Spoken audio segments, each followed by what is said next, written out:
French toast for daddy. Ingredients: you need bread, milk, honey, cinnamon, 2 eggs, blueberries, and a banana. Pour some milk into a bowl.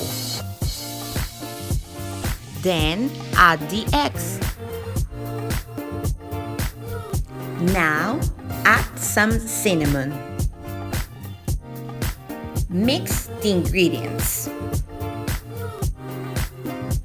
Now soak the slices of bread into the mix. Heat a pan and add a spoon of butter. Cook the slices of bread. Now stack the bread slices in a plate. Add some fruits, in this case bananas and blueberries. Pour the honey. They are ready for that. Happy Father's Day!